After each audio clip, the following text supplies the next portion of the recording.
we're back, and I got a special guest with me today. A guest that needs no introduction, and yet I'm going to introduce her just the same. Please welcome to the Joel Comm Show, my mother. This is Sheila.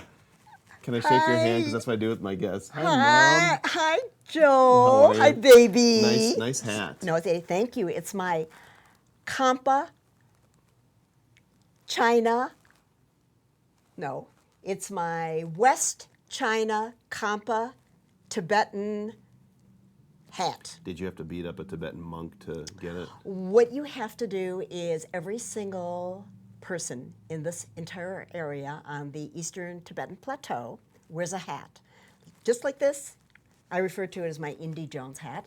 And men and women, da-da-da-da, da-da-da. No singing. There's no singing on the Joel Comm Show. Sorry. My mother, she doesn't know. Bad mother. See, right there, the rules. No, rule number 1, no singing. Bad mother, Okay. bad mother. Go ahead. So the men and the women wear these hats. I never see them take them off. They probably wear them to sleep. They wear them in the fields. They wear them everywhere. And when I saw it, it was like, I have to have a Maybe they Kampa get hat. permanently stuck to their head. So for those who don't know, Mom is actually a great student of mine. It took years for her to understand why I had a computer in the first place, and then many more years to encourage her to start her own website, which she now has. It's how many years old? It is 3 years old. And the site is travelswithsheila.com, built because your passion is... Travel, travel, travel, travel. I keep telling everybody, you've got to travel. There is no greater learning process in the entire world than traveling, and especially in remote regions. And you taught us that because when we were, my brother and I, when we were young, you would take us Colorado for one. We did. You know, winter after winter. In fact, I was never in Colorado in the summer until 2001. And then fell in love with it all over again. But you know, you took us to the Caribbean and to Mexico. You took us to London. You took us around Western Europe, a lot of different places, and instilled a passion for travel in me. And of course, my wife loves that because she gets to go and travel, and the kids have been spoiled with travel. And you have your travel site, and you blog in depth about each day or the places that you go. Talk about it a little bit. Well, what I try to do is I want people to know what they're getting into. I've received comments every now and then where they say, oh, but you told about this and that's negative. Well, there are negative drawbacks when you travel. And I'm constantly making mistakes, and if I can help somebody avoid some of them, you know, there's all these new mistakes out there to make, well, then I'm really pleased with myself because that is what my goal is. It's to educate people, to teach them that they can do it on a budget. You do not have to be a multimillionaire to travel. You are a perfect example. You were 7 months old. I dragged you on a plane to Jamaica. Not this story He again. ate graham crackers, slime graham crackers all the way, but we slept in the airport overnight. Those were the worst graham crackers. Yeah, 7 months old. Oh, you loved them. You slimed them to death. I'm Left sure them I did. Very messy scene. Yes, I still do. But that was the only way I could travel. If that's the only way you can travel, you do it. I don't care. I don't care if it's inconvenient. I don't care if I have to switch flights. I have a goal, and that is to see as much as possible of the world. Now you don't. There's adventure travel, like bungee jumping and mountain climbing and stuff. But you do more soft adventure travel. I do soft adventure travel. I don't backpack because I cook at home. I don't want to cook out in the forest or anything like that. I like somebody setting up my tent for me and preparing everything and carrying the heavy stuff, a mule or Sherpa. a Sherpa. I was going to say that. Let's be politically incorrect and say, oh, I like a Sherpa carrying everything for me. And, just a little bit of luxury. I like a toilet. I really, really like my toilets. It's amazing, how much we take for granted.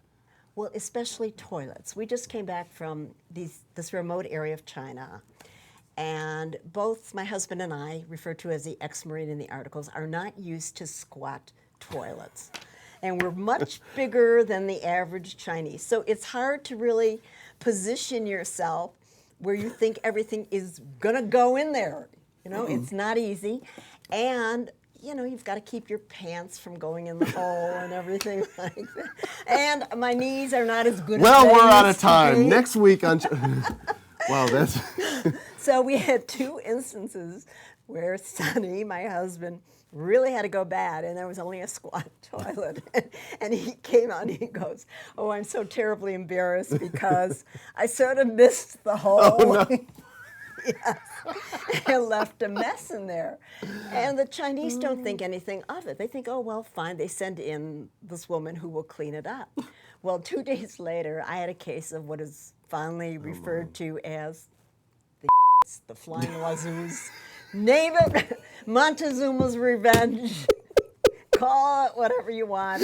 And I was deathly sick. And we had a squat toilet in the bathroom. And I went in and I did my best, but I missed most of the hole too.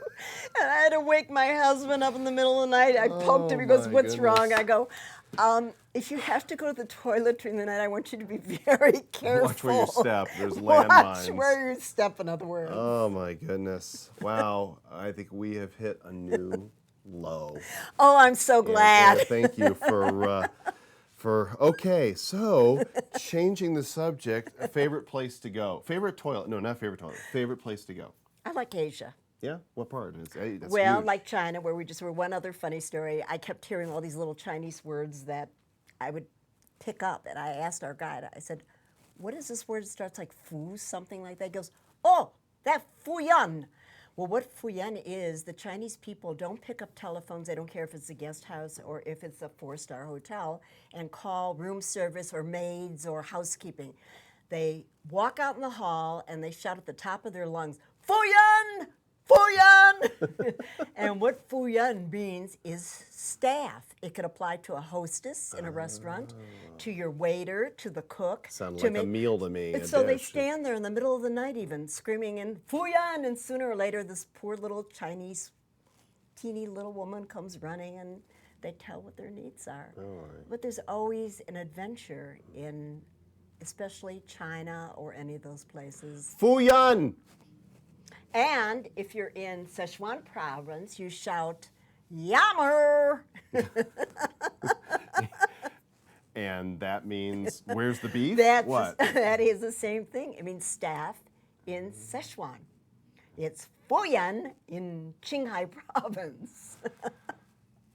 Know I am- before you go. I am speechless, which is My rare. Chinese vocabulary. Yeah, no, I don't even know where to go with this. Travelswithsheila.com, not only blog entry every day on the adventures that Sheila and the ex-Marine have, but also videos. I remember when you said, should I Yes. get a video camera? What kind should I get? Now you take it That's with you right. and you put up videos from all these locations, and you give video of yaks.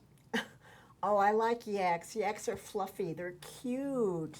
They're so big, cute. beastly. I know, but they're pretty harmless. They just sort of stand there chewing away and looking at you with this fluffy stuff.